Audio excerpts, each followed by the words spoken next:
To begin our Sunrise Smart Start this Tuesday, local American Red Cross volunteers are on their way to Florida after Hurricane Debbie made landfall 24 hours ago. It'll be a tough job ahead. Aron Spitzer live in studio with more on what the organization hopes to do. Aron. Yeah, guys, so 2 volunteers are already on the ground with 2 more arriving today. At one point, more than 300,000 customers were without power in Florida and Georgia. And with a predicted 30 inches of rain in 3 days, Debbie could pack a prolonged punch. While the Red Cross tells us it's too soon to say where resources will need to go more specifically, the organization is standing by, ready to offer aid. Right now, volunteers are stretched all across the country, as one official explains. The other reminder is not only are we responding to what's going on with Debbie in Florida, we're still responding. We have people on the ground in the Houston area responding to Beryl.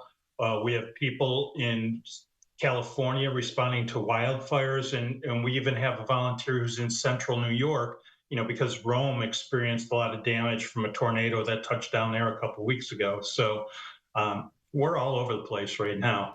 For more on this interview and resources provided by the Red Cross, including ways you can help, you can visit our website, rochesterfirst.com. Guys, back to you. All right, Aron, thanks. Sunrise traffic right now at just about 6:50 over on the east side. We did have that issue in Brighton, 441 East, accident at the intersection with Linden Oaks.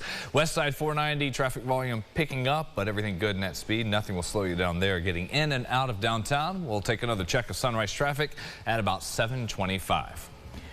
And we're very glad to see the roadways are clear as of right now. But in developing news, we're also tracking the crash on 590 from late last night. First responders, as we can see in this video, lined the expressway near the 390 interchange in Brighton around 11 o'clock. Traffic was slow as police assessed the scene. It is unclear still at this moment exactly what happened, but we have reached out for more details. We'll be sure to keep you updated both on air and online at rochesterfirst.com. Going back to the weekend, we have learned a motorcyclist was killed after losing control and hitting a guardrail in Chili. That victim identified as 49-year-old Jeff Tumia from Scottsville.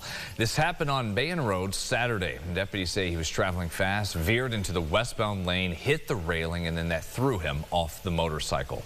New this morning, one person has been hospitalized after a car crashed into the woods and caught fire in Livingston County yesterday morning. These are the photos shared by Hemlock Fire Department, which they posted of the scene on Route 20A near Barnard Road. Crews did find one person hurt there around 6:30 a.m. We're told they were able to escape the burning vehicle. The victim taken to the hospital, and there's no update yet on their condition or the cause of the crash. A Waterloo man is dead after deputies say he broke into a home wielding a metal pipe in Clyde, and he got into a fight with the homeowner there. What we're hearing from the Wayne County Sheriff's Office is 47-year-old Jeffrey Smith broke into the house on West Genesee Street and assaulted a 67-year-old inside. This was Sunday night.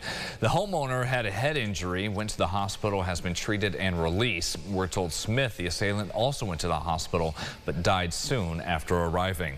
Here in Rochester, police need your help identifying 2 more men they say were armed at Maplewood Park the day 7 people were shot and 2 women were killed. Both of the men we're about to show you pictured here wearing red hats, white shirts, and black shorts and carrying handguns. Investigators ask anybody who recognizes them, if you think you know their names, please come forward by contacting the Major Crimes Unit.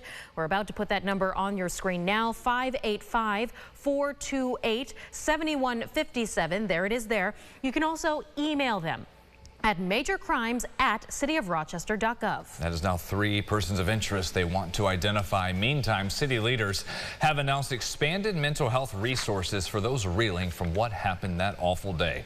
Mayor Malik Evans says this gross negligence for life will not be tolerated, adding the city is working to connect family and friends of the 2 women killed, as well as the other shooting victims, with counseling services. He adds the city is prepared to help anyone facing trauma in the aftermath of that shooting. Even these sessions that we're offering here, we know that these won't solve the problems overnight, but we hope that this will continue to be an entryway to get people connected and then get them to try to continue to draw in. Because as a community, not just around this issue, but around mental health broadly, we need more people connected to mental health services. Violence like this is not normal, but it is normal to suffer pain, concern, anxiety, and trauma as a result of incidents like this.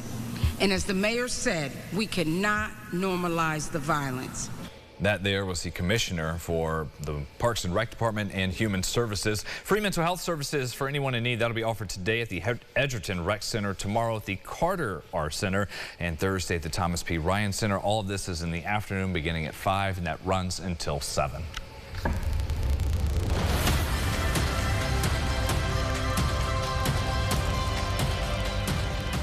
Destination France, turning our eyes to the Olympic Games, and yesterday was a big day for Rochester with 2 of our local standouts trying to compete for a spot in each of their respective finals. First up, Roberts Wesleyan student Bryn King, as we saw her at her send-off party. She was in the pole vault competition early yesterday morning.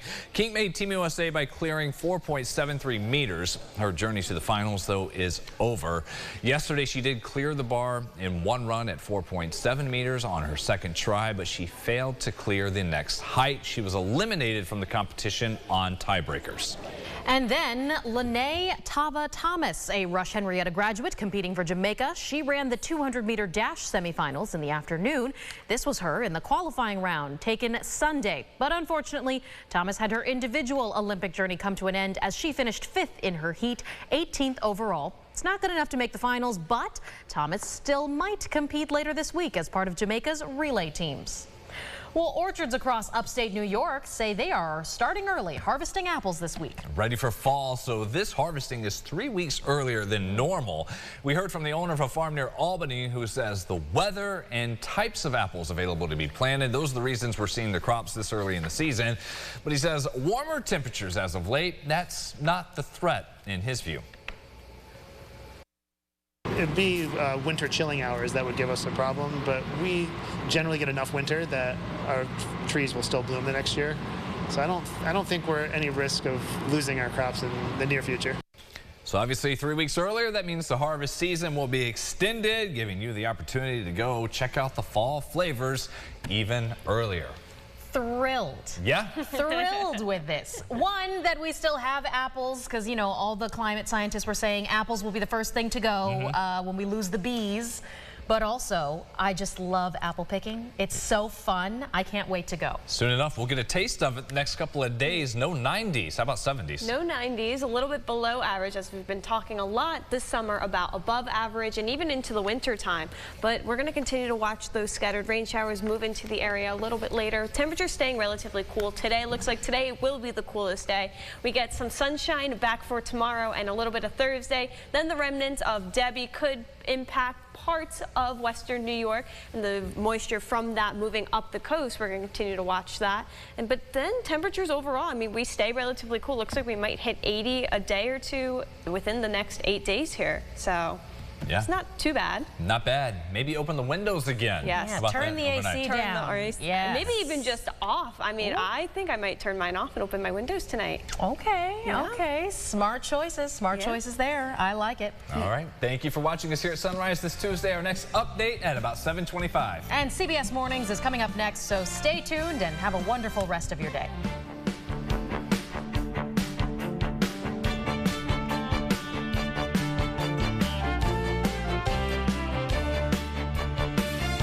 Follow News 8 wherever you are on RochesterFirst.com, Facebook, Twitter, and on our app for news and weather.